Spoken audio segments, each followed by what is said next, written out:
রে পোড়ামুখী, তোর এখনো রান্না হলো না? সকাল থেকে কি করলি শুনি? একটা কাজও তো করিসনি। না মা, সব কাজ করেছি, শুধু রান্নাটাই বাকি। এই তো রান্নাও প্রায় শেষ হয়েছে। সব কাজ করেছিস? তাহলে ঘরের দাওয়ায় যে কাপড়গুলো রাখা আছে সেগুলো কি তোর মরা মা এসে ধুয়ে যাবে? তোর বাপও মরলো, সব আপদ জুটেছে আমার কপালে। তা কেন মা, আমি রান্না শেষ করেই ধুয়ে দেব। এক হাতে সব সামলাতে হিমশিম খেয়ে যাই।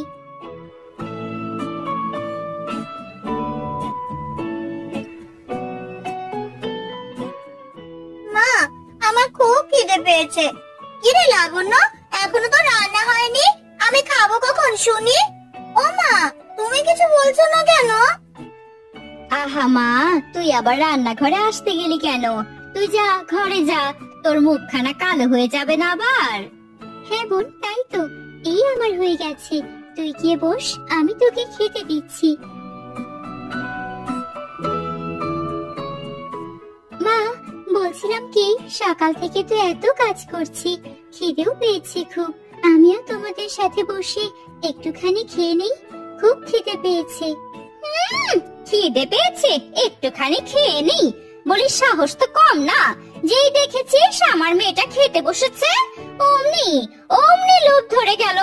পোড়ামুখী, আগে গিয়ে কাপড়গুলো ধুয়ে নিয়ে আয়।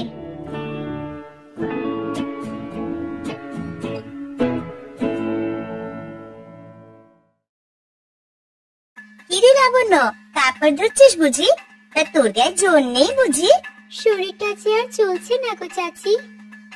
নিশ্চয়ই সকাল থেকে কিচ্ছু খাসনি। কত সুন্দর মুখখানা শুকিয়ে গেছে একেবারে। ঠিক বলেছেন ভাবি, লাবণ্যর মতন মেয়ে গ্রামে দুখানা আর নেই। কাজে যেমন চটপটে, দেখতেও একদম হুর। তোর বাপ যখন মমতাকে বিয়ে করে আনলো, দেখেই বুঝেছি সাক্ষাৎ দজ্জাল। বাপরে, কথার কি ধার, যেন বুক চিরে কলিজায় গিয়ে লাগে। আর ওই মেয়েটা নীলা, যা চেহারা, তার আবার গর্বের শেষ নেই। ওই মেয়েকে নিয়ে যত আহ্লাদ, যেন লাবণ্য এবারের কাজের মেয়ে। এভাবে বলো না চাচি, মা আমায় বোনের তুলনায় একটু কম ভালোবাসে, তবে মা খারাপ নয়। তুই একদম মাটির মানুষ রে, তোর জন্য দোয়া করি রে মা। যার ঘরের বউ হয়ে যাবি, তারা যেন তোকে আদর যত্নে রাখে। ভাবি, চলুন।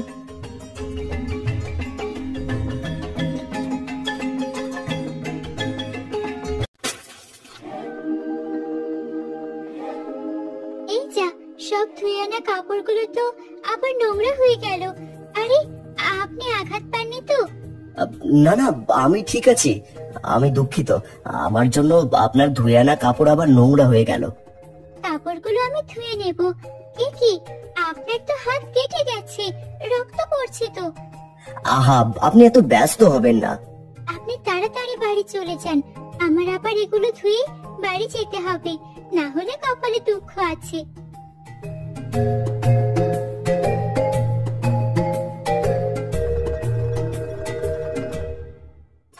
কি করছিস রে বোন?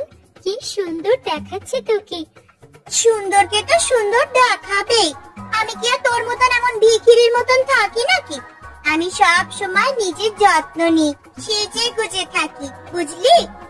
আমি তো সারা দিন কাজ করি, তাই এসবের সময় হয় না, আর আমার ইচ্ছেও করে না রে।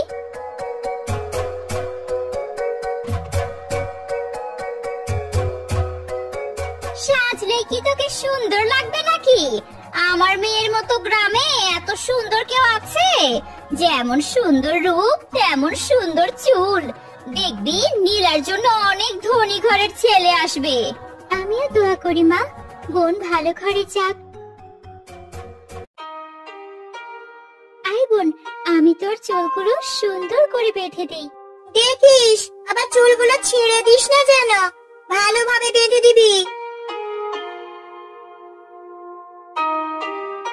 ও মা গো, মরে গেলাম গো, মরে গেলাম মা।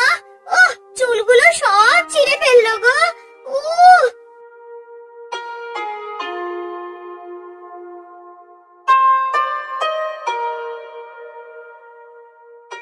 তুই আমার মেয়ের চুলগুলো সব ছিঁড়ে ফেলতে চেয়েছিলি তাই না? এবার দেখ কেমন লাগে। মা, আমায় ছেড়ে দাও মা। আমি বোনের চুল ইচ্ছে করে টানিনি, চুলে চট ছিল তাই। মা, আমায় ছেড়ে দাও। আমি কিছু বুঝি না ভেবেছিস? হিংসা ধরেছে মনে, তাই না? আমার মেয়ের উপর হিংসা ধরেছে? যেই শুনেছিস মেয়ের ধনী ঘরে বিয়ে দেব, অমনি না? না মা না, আমি এমনটা ইচ্ছে করে করিনি। বাবা শফিক, এভাবে আর কতদিন যাবে শুনি? তোর মায়ের তো বয়স হয়েছে, আর তুইও এখন ভালো ব্যবসা করছিস। এবার অন্তত বিয়েটা করে নে। বাবা, তুমি আবার শুরু করলে? তোমার আর মায়ের কি আমার বিয়ে ছাড়ার কোনো কথা নেই নাকি?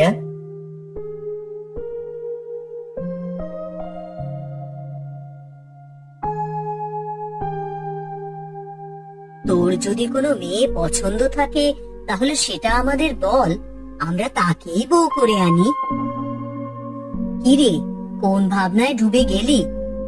মা, আমার একটা মেয়েকে খুব পছন্দ হয়েছে। দেখতে খুব সুন্দর, নম্র, ভদ্র, সুশীল। যদি বলো তাহলে আমি সেই মেয়েকে বিয়ে করতে রাজি। কোথায় বাড়ি, পরিচয় সেসব কি জানা আছে? আমরা না হয় লোক পাঠিয়ে সেখানে যাব। সবকিছু তো আমি জানি না, তবে কোথায় থাকে তা বলতে পারি।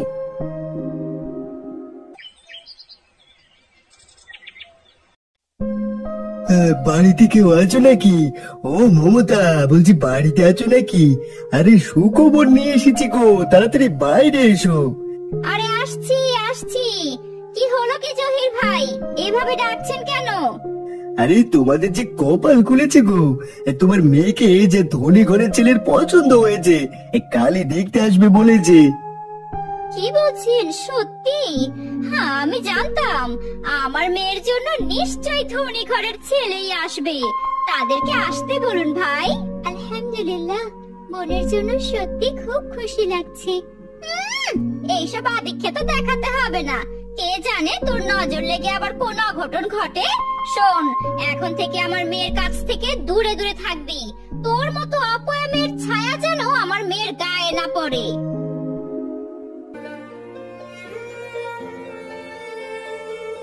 কি রে মা, কি হয়েছে তোর? এইভাবে কাঁদছিস কেন? কি হয়েছে? আর তোর হাত পড়লো কি করে রে?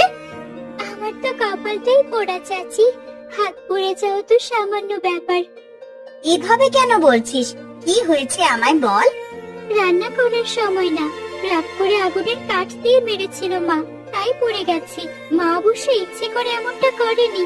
আর আজ বোনের বিয়ের সম্বন্ধ এসেছে, সে নিয়ে মা আমায় অপয়া অলক্ষণে কত কিছু বলল। না না, এবার তোর মা বেশি বেশি করছে। চল তো তুই আমার সাথে, তোর মাকে আমি দেখছি। না না চাচি, তাহলে যে মা তোমায় উল্টো পাল্টা বলবে। সে আমি দেখে নিব খন, তুই চল আমার সাথে।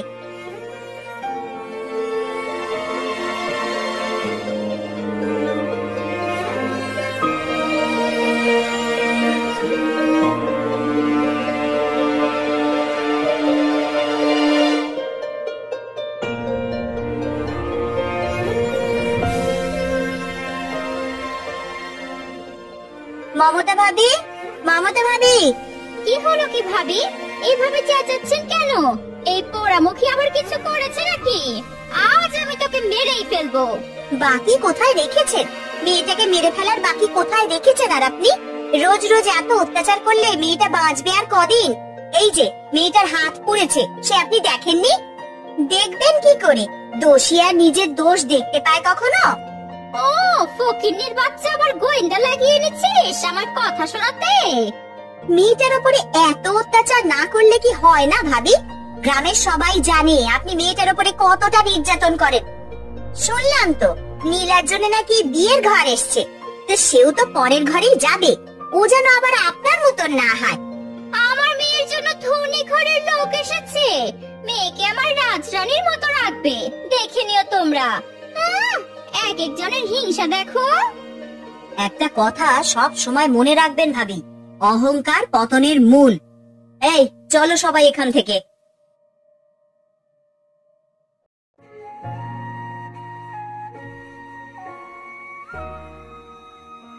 এই হলো আমার মেয়ে নীলা। মেয়ে আমার খুব লজ্জাবতী। উনি বুঝি আপনার ছোট মেয়ে?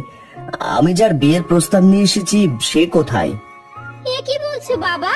আমার একমাত্র মেয়ে নীলা, তুমি তো আমার মেয়েকে পছন্দ করে এসেছো, আর এই তো সে তোমার সামনে বসে আছে। না না, আপনাদের নিশ্চয়ই কোথাও ভুল হচ্ছে। মা, আমরা কি অন্য বাড়িতে চলে এসেছি? কি বলছিস বাবা তুই? তুই যার কথা বলেছিস আমরা তো সেখানেই এসেছি। এই সেই মেয়ে না, আমি যাকে পছন্দ করেছি এ মেয়ে সে নয়। সে নূরের মতো সুন্দর।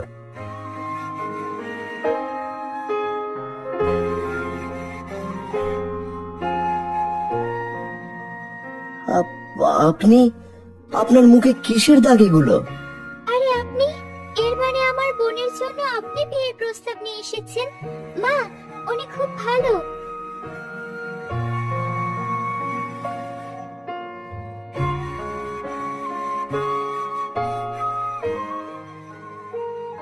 মুখপুরি, তুই এখানে কি করছিস?